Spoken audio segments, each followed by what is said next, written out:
¿Qué se sabe? ¿Hay un reacomodo de fuerzas en Pedro Juan en este momento? No sé si después de los últimos... el último líder que recuerdo fue este Minotauro al que lo habían agarrado en Camboriú. Y después no sé qué pasó. Hay una disputa por la sucesión del poder en Pedro Juan, Juan. No, yo no lo veo así, Luis. Lo que sí veo es que en esta transición entre el nuevo director de policía, el que se fue, Ignacio Muñoz, y el que llegó, no hubo tiempo de poner orden y entonces sí había una oportunidad de producir estos sicariatos. ¿Y por qué te digo esto? Es histórico y es tradicional que el jefe de policía negocie con el crimen organizado. ¿En qué sentido?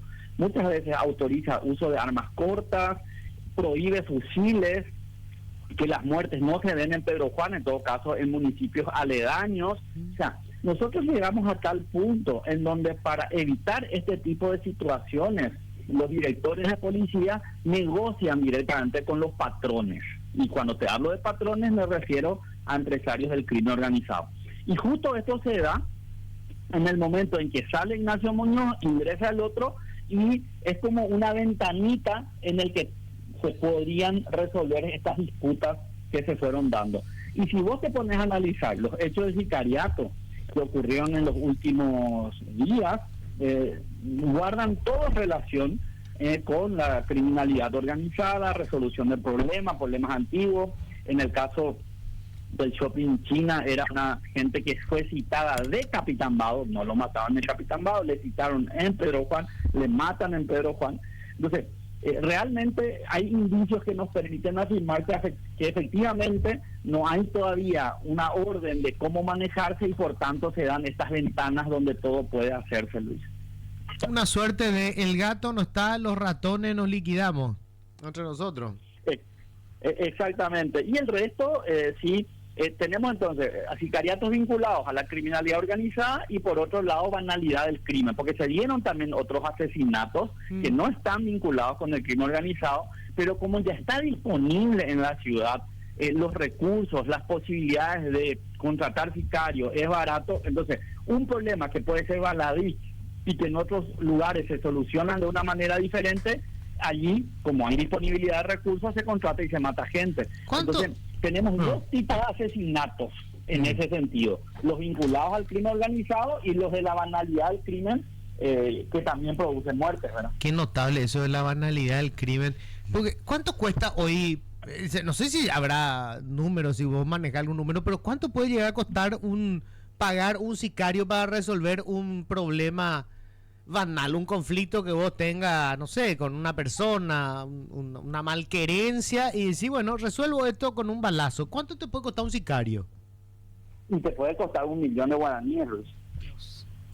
O sea, te pueden matar por 1 millón de guaraníes. Te pueden matar. Más todavía si es banalidad del crimen que no representa ninguna amenaza para el sicario.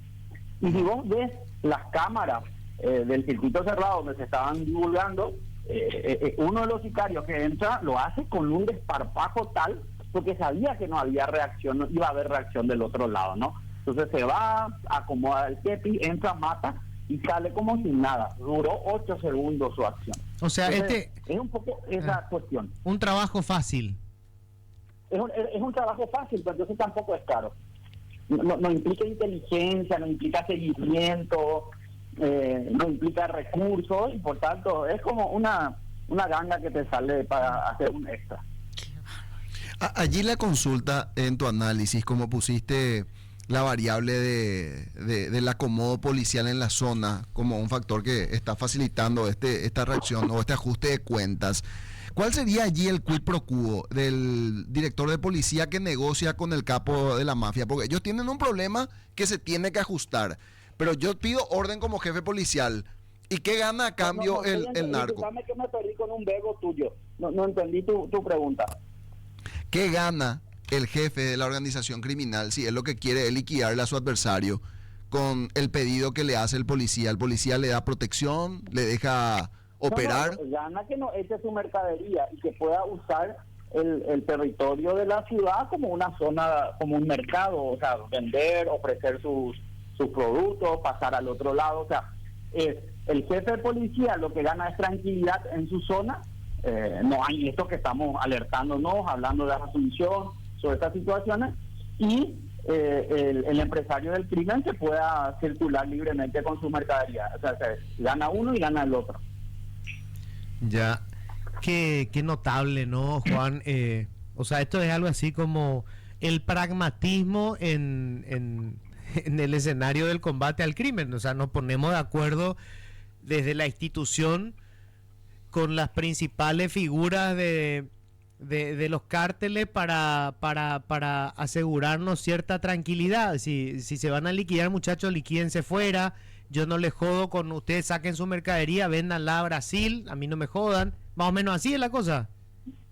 Así mismo, si vos te fijas, el 25 de septiembre, esos 3 paraguayos que fueron asesinados en la línea del lado de Punta Porá. Esos 3 paraguayos que eran de Villaú y Arroyito, ¿no? Entonces, justo yo estaba en Pedro Juan haciendo campo en ese momento y me decían algunos policías, hoy codo, pero otro lado, más apenas el mismo era el problema. 2 días después, otro muerto hacia San Capitán, pero del lado brasileño. Entonces, era una tranquilidad que los asesinatos se produzcan del otro lado, porque el problema entonces ya era para Brasil. Entonces, la gobernanza de la seguridad depende del pacto que el jefe de policía pueda hacer con estos empresarios, con estos patrones. Y si ustedes se fijan también en la narrativa, tanto policial como de la prensa, cuando se informan de estos hechos, ya empiezan a decir fulano y su secretario. Esa es una lógica del patrón que tiene un secretario, y en el caso del shopping murió, ¿verdad?, el patrón, y el secretario sobrevivió. Lo mismo se da en el ataque que se hizo en el lavadero. Entonces, todo esto lo que nos muestra que efectivamente en esta gobernanza, en este pacto que tiene que hacer el Estado paraguayo con estos empresarios del crimen funciona, porque da tranquilidad. Y cuando llega un nuevo jefe, opera la vieja práctica del ni embollá. O sea, los patrones o ni embollá o ni presentar, el jefe le dice cuáles van a ser las reglas, se paga si se tiene que pagar y se reciben las autorizaciones, y es lo que trae la tranquilidad en ese espacio físico. Y la muerte de Lalo Gómez, ¿qué incidencia tuvo en la dinámica allí de la zona? Más todavía porque también fue detenido su hijo, y conforme a lo que vemos en los documentos de inteligencia, obviamente Lalo era la pieza política porque tenía ascendencia sobre el jefe policial y sobre otras autoridades nacionales. La muerte de Lalo y la detención de Alex Rodríguez, ¿cómo incidió a tu entender? Pasa que en ese espacio hay muchos actores, algunos con más preeminencia, como Lalo, porque tenía vinculaciones políticas, y otros menos, pero no era el único. Entonces, claro que incide, pero no es determinante, porque hay demasiados actores, hay demasiados patrones, patroncitos, empresarios del crimen que tienen esa posibilidad de desestabilizar o no el espacio territorial. ¿Y hay un grupo criminal que sobresalga allí en la zona? Porque siempre se habla del PCC y del Comando Vermelho, pero ¿hay uno que lidera, digamos, allí? Desde que murió Rafat en el 2016, como que se democratizó el espacio, porque ahí es una ruta que lleva a San Pablo, que lleva al norte, las mercaderías entran por Bolivia vía avión y luego se redistribuyen. Y justamente ya no era funcional al crimen organizado la hegemonía de un grupo, por eso le matan a Rafat. Ya van a ser 10 años el año que viene. Y desde entonces hay como más libertad de acción. Ciertamente el PCC, pero por sus características de mayor presencia, cercanía con San Pablo, es el que tiene como más actividad, pero tampoco por su propia filosofía busca monopolizar ni impedir que otros trabajen en el tema con tal de que se respeten las reglas y no se molesten. Ahora, esto lo que nos dibuja, Juan, es una ciudad que vive de ese negocio. O sea, el negocio en Pedro Juan Caballero es ese, y hay como una suerte de acuerdo tácito de dejemos que cada quien haga su parte, todos ganamos plata, evitemos las muertes de ser posible. Más o menos así funciona la cosa. Forma parte de la gobernanza criminal que vos estás diciendo, y esto traigo a colación. Hace 7 días recorría por todo Pedro Juan Caballero en los grupos un anuncio que decía: no den cámaras de circuito cerrado a la policía, eso se va a penar. Entonces, como anunciando un poco todo esto que iba a ocurrir, y esto en consonancia con los resultados de las investigaciones de sicariato nos llevan que matar no es caro en cuanto a sus consecuencias, porque la última medición que nosotros hicimos, más del 95% de los casos de sicariato quedan impunes, tanto autores materiales como mandantes, y solo en un 5% en Amambay se detuvo a los sicarios. En Amambay nosotros no registramos detención de autores mandantes, morales, como se dice también, ¿verdad? Entonces, vos matás, no te van a agarrar, hay una orden de no colaborar luego con la policía, la gente por miedo y por una estrategia de sobrevivencia no va a ofrecer sus circuitos cerrados, y es más, no confía luego en la policía porque sabe que la policía pacta con el crimen. Entonces, sale como redondito matar y quedar impune. Qué impresionante. Juan, un gusto siempre hablar contigo. Bueno, no sé si el gusto es da gusto que alguien sepa tanto. Qué escalofriante lo que sabes, eso sí. Gracias, Juan. Gracias, Luis. Y todo esto que yo les cuento, yo siempre quiero hacer notar, es producto de la universidad pública de donde soy investigador. ¿Sí? Y gracias a la inversión de la investigación en criminología. Y nunca, ¿Dónde estás vos ahora, Juan, haciendo esa investigación?